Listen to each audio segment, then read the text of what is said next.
Off. Thank you. All right, so I spent a few hours tonight just going through all my ammo.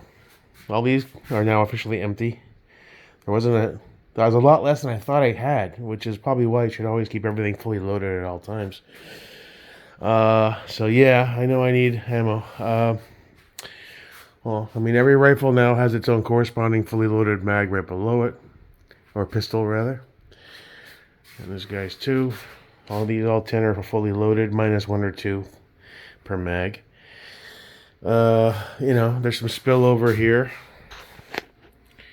but not a shit ton, man. As far as 9mm, I mean, I'm loading I got Colt mags. I gotta load the rest of my PDPs. This is the Walthers. These are the Glocks. This, I believe, is the additional one for my SIG 365. We'll do that here. And gonna finish loading up whatever pistol mags I have left. This guy's fully loaded at 30. This loads surprisingly soft for a 9mm. You don't really need a loader. My 365 mags, holy shit! I don't know why the spring is so intense with those. Anyway, so I need more ammo, obviously. I mean, just based on what I'm looking at. I mean, I forgot I have like a bowl here too with all various ammo, so we'll empty that out, sort it, and see where we're at. All these are now officially empty, I believe. No, wait. I have 75 to 100 rounds of steel case 9mm here. I'll probably run that in the I was gonna say the AK in the KP9. So I'm looking around at what ammo's going for, so I can start to plan. I just looked up some classes. Is that dirty? Yeah. Oh, whatever. I'm looking at some local classes. Some of the requirements are pretty stringent. I mean, they're understandable, as far as you must have a concealed carry, you have to sign these affidavits. The rifle you use has to have a stock. You can't have a brace. You must have at least 1,000 rounds through it within the last 6 months to a year. You have to have everything perfectly zeroed. You have to be able to stand, jump, crawl, and all these physical requirements. Anybody that proves that they don't have the knowledge of safety or have the physical ability to do everything that's demanded for the 7-8 hour class will be asked to leave, that kind of stuff. So that's what makes me kind of back off a bit. And there's all these different various levels of classes, and I'm like, okay. And the very beginning ones almost sound like they're too, it's for the person considering purchasing an AR-15 or who has purchased one but has very little to no experience. So I'm like, all right, is that too low? Is there one up from that? Because I'm confident with the platform, and my safety and the focus on safety protocols is pretty much drilled into me at this point. So I don't think I'm a liability to anyone around me, but And I'm looking at what the options are. Saltwaters. There's the Volusia Gun and Hunt Club.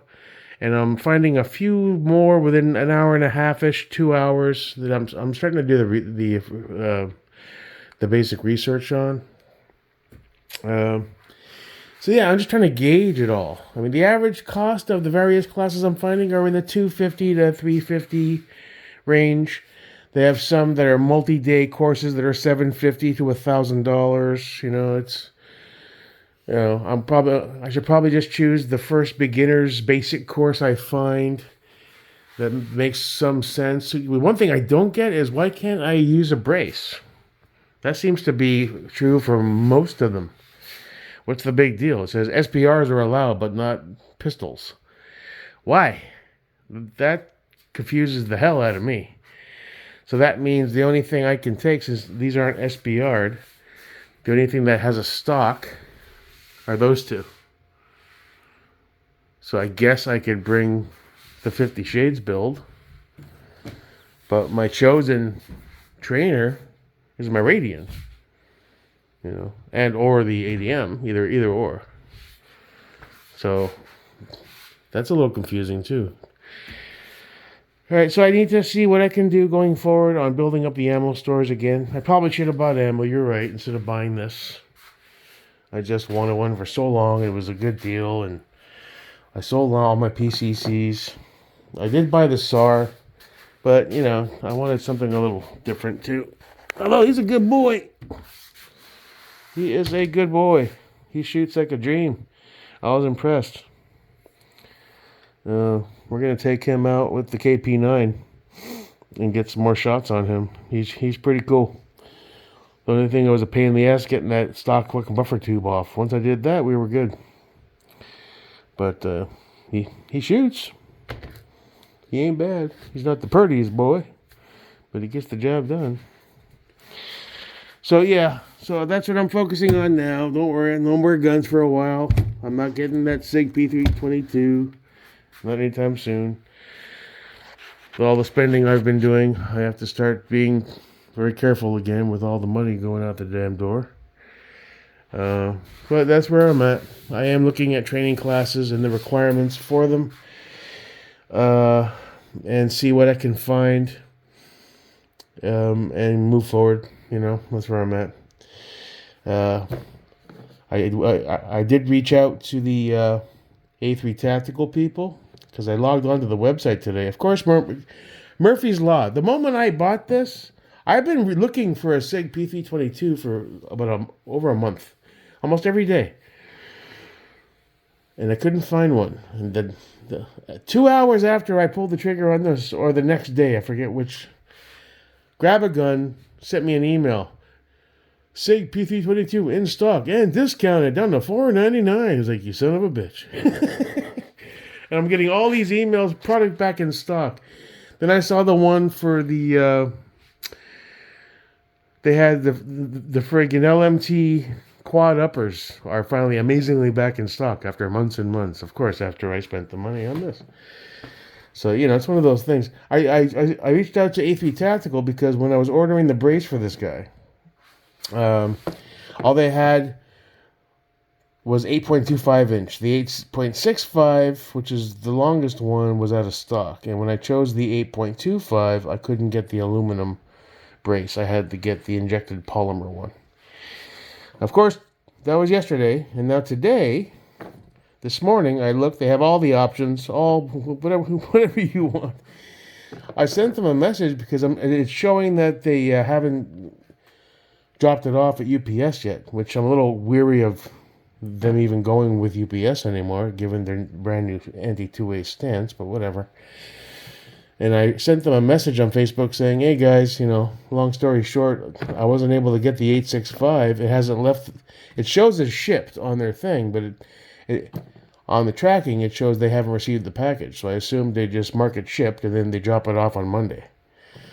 And I said, is there any way you can give me the 865 instead at least? And he's like, yep, no problem, we'll do that. So that's cool. I know it doesn't sound like a lot, but any added amount, I think I measured it out to be about that much more. But it helps. So my length of pull is as maxed out as possible. It'll be more comfortable. And as far as the stuff from KUSA, I think that's showing up Monday or Tuesday. So that's where we're at. As far as 9mm, all my mags are pretty much fully loaded. And we got 1, 2, 3, 4, 5, 6, 7, 8, 9, 10, 11. And I think I have another box in there. 12 50-round boxes, and that's it. Plus the steel. And as far as rifle rounds, we got, what are these? 10, it's 300. 400-ish, just under 400. Just under 500. Around 6. I'm just doing some rounding. 6, 7, 8-ish, 850-ish. So I don't have much at all. One range day is a good 400 or 500, and that's not even shooting excessively. That's just, going through the motions a bit. So what I do need is ammo. I looked on AmmoSeek. I'm seeing 1,000-round cases in the 4 to 500s, depending on the type of ammo that you buy. 489, 589, 6 something. 9 mil, I'm seeing 350, 400 for a case, around there. Again, depending on the type of ammo. So that's about $1,000 to pick up 1,000 223 or 5.56 and 1,009. You're looking at about $1,000, which can't do right now. I'll have to buy piecemeal for a little while since I've been spending so much. But it is what it is. I'm gonna do what makes me feel good too. I'm not gonna just try to impress a bunch of dipshits on the internet. It's not, no offense, but I don't really give a fuck what you strangers think. I'll take your advice to heart and try to make the best choices I can. At the end of the day, it's my fucking life. I'm gonna do what I do. I'm enjoying myself, so it is what it is. Can't wait to shoot this guy. Once the mag show up. The cheese grater was only $30, so it'll look cool. There's money I probably shouldn't have spent. The cheese grater, the extended charging handle. Now the only other thing I think I really need to order is a Krebs or another aftermarket safety that has the ability to lock the bolt back. Why they don't ship with that, I don't know. I noticed KUSA has a company that makes theirs for them. You can buy it from them for like $50-$60. Why it doesn't ship with one that has the cutout, I don't know. I guess if I was Mr. Fix-It with the Dremel, I could probably modify this one. It would look like trash, but I'm not going to do that. So I think that's one thing I kind of need to get. That's like $60 to $70, depending on if you go Kyber Customs or one of the other aftermarket companies that makes half decent ones. And then the focus is ammo and eventually a training class, one that makes sense that I can keep up with. A lot of these classes, if you can't keep up, we're going to ask you to leave. No refunds. And I'm like, yeah. What if I get there and I can't go prone and hop up fast enough, and they just say, get the fuck out of here? It's not just embarrassing. It's like, fuck. I don't want to waste my money. So that's where we're at. I'm sober tonight. Just looking around and assessing where I'm at and where I want to be going forward. That's about it. Enjoy your evening. Enjoy the rest of your weekend. See you when I see you. Peace.